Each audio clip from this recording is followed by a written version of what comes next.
kepada pengawas-pengawas pilihan yang tepat, yang berguna untuk masa depan nanti. Pilih Hamsyah KP02. Untuk semua calon good luck. Lepas tu untuk yang penting undilah KP04. Undilah KP03. Undilah Najlah KP03. Willy Weekend.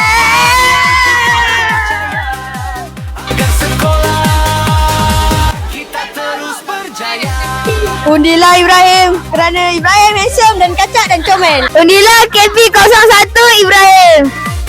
Disiplin kita, masa depan kita.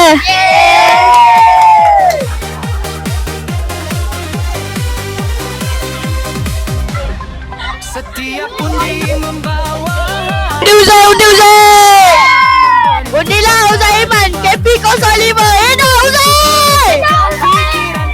Undilah KP06 Aisyah Humaira, murid disiplin Sekolah Harmoni. Aisyah! Mari kita undi, suara kita penting, jangan sesekali lari. Pilihlah calonnya. Marilah kita mengundi KP03. Kepada calon-calon yang bertanding, bertandinglah secara sihat, utamakan kempen yang sihat di antara calon-calon yang bertanding. Pilih KP02 Syahir. Pilih. Satu sekolah pilih. Semua orang pilih. Pilih tak dalam TikTok pun pilih. Pilih. Disiplin kita, masa depan kita. Undilah Ibrahim. Undilah Adelia KP04. Undilah KP01 Ibrahim. Disiplin kita, masa depan kita. Undilah saya KP03 Willy Weekend. Undilah saya Uzairi Iman KP05. Jangan fikir untuk jadi sempurna, fikirlah untuk jadi berguna. Belajar disiplin Sekolah Harmoni. Undilah saya KP06 Aisyah Humaira. Undilah KP02 disiplin jaga sekolah berdibawa. Undilah saya KP04. Ada dalam keputusan amanah dan tindakan. Baik, Assalamualaikum dan selamat sejahtera serta selamat menghadapi pilihan raya Ketua Pengawas pada tahun 2026. Okay, seramai 6 orang calon Ketua Pengawas sekolah.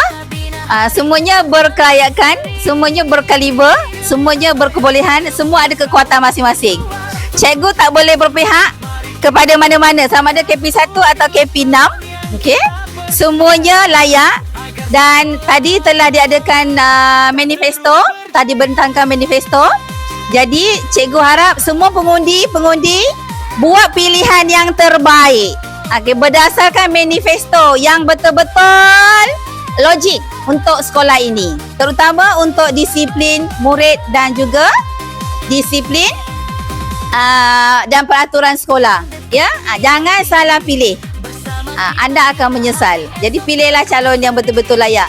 Bukan kira status, bukan kira kawan baik, tetapi kerana kepimpinannya. Baik, semoga perjalanan pilihan raya Ketua Pengawas pada tahun ini berjalan dengan lancar. Okey, selamat mengundi. Saya KP01. Saya KP02. Saya KP03. Saya KP04. Saya KP05. Saya KP06. Tentukan pilihan anda pada 26 Februari 2026. Saya.